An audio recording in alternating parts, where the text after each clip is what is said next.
Aravind tax நேயர்களுக்கு அன்பான வணக்கங்கள். அடுத்த வாரம் நாமினேஷன் லிஸ்ட்ல யாரெல்லாம் வர போறாங்க அப்படிங்கறத தான் இந்த வீடியோல நம்ம பார்க்க போறோம்.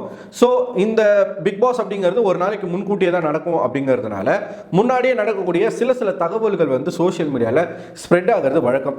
அப்படித்தான் அடுத்த வாரத்துக்கான நாமினேஷன் அப்படிங்கிறது யாரெல்லாம் அதில் இருக்க போறாங்க அப்படிங்கிறத முன்கூட்டியே வந்து சில பேர் வந்து லீக் பண்ணியிருக்காங்க. ஸோ அதில் யாரோட பெயர்கள்லாம் இடம்பெற்றிருக்கு அப்படிங்கிறத நம்ம பார்க்க போறோம். ஸோ முதல்ல பார்த்தீங்கன்னா வழக்கம் போல யார் வந்து நாமினேட் ஆயிருக்காங்கன்னா ஜாக்லின், பெண்கள் அணியிலிருந்து டைரக்ட் நாமினேஷன் அப்படிங்கிற ஒரு விஷயத்துல ஜாக்லின் வந்திருக்காங்க. வாரம் ஜாக்லின் நாமினேஷன்ஸ் வர்றது அவங்களுக்கு வழக்கமா போச்சு. ஆனா இது ஒரு வகையில பார்க்கும்போது நல்லதுதான்.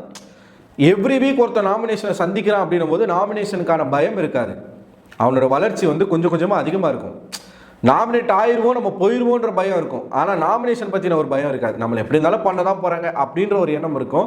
ஸோ அவங்களுடைய கேம் வந்து நல்லாவே இம்ப்ரூவ் ஆகும். ஜாக்லின் வந்து இருக்க ஸ்ட்ராங்காக மாறிக்கிட்டே இருப்பாங்க.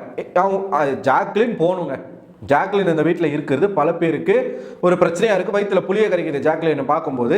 இப்போ ஜாக்லின் இல்லாமல் இருந்தால் நல்லா இருக்கும் அப்படின்ற ஒரு விஷயம் வந்து நிறைய பேருக்கு இருக்கும். முத்துவோடைய மனசுக்குள்ளேயே ஜாக்லின் ஒரு டஃப்பான ஒரு பிளேயர் அப்படிங்கிற ஒரு எண்ணத்தோட தான் இருக்காரு. ஸோ ஜாக்லின் வந்து வாரம் வராங்க. இந்த வாரம் வந்திருக்காங்க. அடுத்து டைரக்ட் நாமினேஷனில் ஆண்கள் அணியில இருந்து யார் வராங்க அப்படின்னு பார்த்தீங்கன்னா இவங்க நம்ம ஆனந்தி அவர்கள் வந்து ரஞ்சித் அவர்களை டைரக்ட் நாமினேஷன் பண்ணியிருக்காரு. ஸோ சத்யா தான் ஜாக்லின் வந்து டைரக்ட் நாமினேஷன் பண்ணியிருக்காரு. சரிங்களா? ஸோ சிவகுமார் அவரும் மறுபடியும் வந்து நாமினேஷன்ல வந்திருக்காரு. ஒரு ஒற்றன் அப்படிங்கிற ஒரு கதாபாத்திரம் ரொம்பவே சிறப்பான ஒரு கதாபாத்திரம். அது அவர்கிட்ட கொடுத்தும் கூட ஒரே நாளில் எல்லாருக்கும் தெரிகிற மாதிரியான ஒரு விஷயங்களை பண்ணி எந்த அளவுக்கு ஒரு கேரக்டரை சதைக்க முடியுமோ சதைச்சு விட்டாப்புல. அதனால் அவர் வந்து போட்டிருக்காங்க. அன்ஷிதா அவர்கள் வந்து மீண்டும் நாமினேஷன் ப்ராசஸ்க்குள்ளே வந்திருக்காங்க. போன வாரம் இல்லை, தப்பிச்சிட்டாங்க. இந்த வாரம் மாட்டிக்கிட்டாங்க. சாச்சனா, எப்பா எனக்கு இது ஒன்று தான் நிம்மதியாக இருக்குது. சாச்சனா வந்து நாமினேஷனுக்கு வந்திருக்கு. எப்படியாச்சும் இந்த வாரம் ஸ்கெட்ச் போட்டு அந்த பொண்ணை தூக்கணும் அப்படிங்கிறத என் மனசுக்குள்ளே ஓடிக்கிட்டே இருக்குது. எப்படி இருந்தாலும் சாச்சனா அனுப்ப போகிறது கிடையாது. இருந்தாலும் ஒரு நட்பாசம் இருக்கும்ல, எப்படின்னா அந்த பொண்ணை அமுச்சு விட்டுருங்க. ஏன்னா அந்த பொண்ணு மனசுக்குள்ளே நான் தான் டைட்டில் வின்னர் நினச்சிக்கிட்டு இருக்கு. நமக்கு அந்த அளவுக்கு வெளியில சப்போர்ட் இருக்கு, பவர் இருக்கு, நம்ம வந்து ஃபைனலிஸ்ட், நம்ம வந்து இதுக்கெல்லாம் கவலைப்பட தேவை அப்படின்ற ஒரு எண்ணம் இருக்கு. யாரெல்லாம் ஒருத்தர் போய் சாச்சனா கிட்ட ஏமா நீ ஃபைனலிஸ்ட் இல்லை அப்படின்னு சொல்லிட்டாங்கன்னு வச்சுக்கோங்க, முடிஞ்சு எகிரி சங்க கடிச்சிருது அவங்கள. அந்த ரேஞ்சுக்கு போய்கிட்டு இருக்கு. ஸோ சாச்சனாவை எப்படின்னா இந்த வாரம் வெளியில் அனுப்பணும் அப்படிங்கிறது என்னுடைய தனிப்பட்ட ஒரு ஆசை, கோரிக்கை கூட நான் வைக்கிறேன். நெக்ஸ்ட் ஆர்ஜே ஆனந்தியும் வட்டம் நாமினேஷன்ஸ்க்கு வர்றது அவங்களுக்கு வந்து இப்போ வழக்கமாக போயிடுச்சு. ரீசெண்டாக அவங்க வந்துக்கிட்டு தான் இருக்காங்க. நூலையில அந்த கரடி வந்து மிஸ் ஆகிட்டே போகுது. நூலையில 100 ஓட்டு 200 ஓட்டுல மிஸ் ஆகுறாங்க ஆனந்தி. இந்த முறை சிக்கிறாங்களான்னு பார்ப்போம். ஆனால் இந்த முறை சிக்கக்கூடாது, சாச்சனா போகணும். அதனால ஆனந்தி நீங்கள் பொழைச்சி போங்க, அப்படியே ஓரமாக இருந்துட்டு போங்க கண்ணு காணாமல். அடுத்து ராயன் வந்து நாமினேஷன்ஸ்க்கு வந்திருக்கிறாரு. ராணவ் நாமினேஷன்ஸில் வரல, அவருக்கு பதிலாக மீண்டும் ராயன் அவர்கள் வந்து வந்திருக்கிறாங்க. சத்யா அவர்களை நாமினேட் பண்ணியிருக்காங்க. கேர்ள்ஸ் டீம்ல இருந்து பண்ணியிருக்காங்களா இல்லை மிக்சட் நாமினேஷனான்னு தெரியல.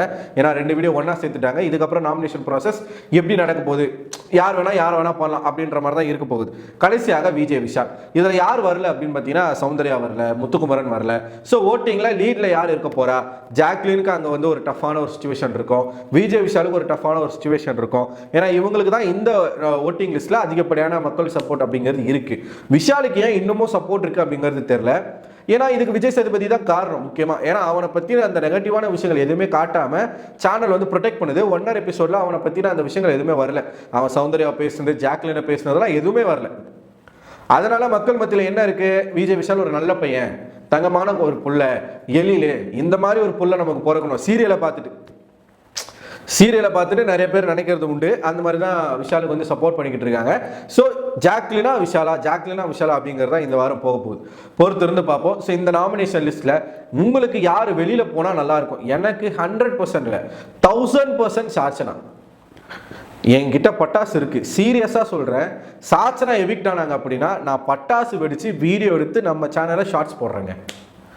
இது வந்து ஒரு சபதமாகவே நான் சொல்கிறேன். சீரியஸாக பரவாயில்ல, இதுக்கு எப்படிப்பட்ட ஒரு நெகட்டிவான ஒரு இம்பாக்ட் ஏற்பட்டாலும் பரவாயில்ல. ஏன்னா விஜய் சேதுபதி அடிக்கிற இந்த சொம்பு காரணமாகவே, இந்த சொம்படிக்கிறதுக்காகவே அந்த பொண்ணை வந்து மக்கள் நாமினேட் பண்ணி ஓட் போடாமல் எலிமினேட் பண்ணி வீட்டுக்கு அனுப்பணும். இந்த சொம்போடு அந்த பொண்ணு வீட்டுக்கு போய் உட்காந்து கதறி அழுவுறதை நம்ம பார்க்கணும். இது அந்த பொண்ணுக்கான வெறுப்பு மட்டும் கிடையாது, முக்கியமான வெறுப்பு விஜய் சேதுபதி அவர்கள் மீது. ஏன்னா வாரம் அந்த பொண்ணுக்கு என்ன நடக்குதோ அதை பத்தி மட்டும் பேசிட்டு மற்ற விஷயங்கள் எல்லாம் அப்படியே ஸ்கிப் பண்ணிட்டு ஓடிடுறாரு. அதனாலே அந்த பொண்ணு போகணும். அந்த பொண்ணு போனா வச்சு மற்றவங்களை பற்றி பேசுகிறாரான்றதை பார்க்கலாம்ல, அதுக்காகத்தான். ஸோ நீங்கள் என்ன நினைக்கிறீங்க? உங்களோட கருத்துக்களை கமெண்ட் பாக்ஸில் போஸ்ட் பண்ணுங்கள். இந்த வீடியோ பிடிச்சிருந்தா இந்த வீடியோ லைக் பண்ணுங்கள். மறக்காமல் நம்ம சேனலுக்கு புதுசாக வரீங்க அப்படின்னா சப்ஸ்கிரைப் பண்ணுங்கள். நீங்கள் சப்ஸ்கிரைப் பண்ணுறீங்களோ இல்லையோ தயவுசெய்து லைக்கை மட்டும் போட்டு விடுங்க. அடுத்த ஒரு வீடியோவில் உங்களை சந்திக்கிறேன். அதுவரை உங்களிடமிருந்து விடைபெறுவது நான் அரவிந்தன்.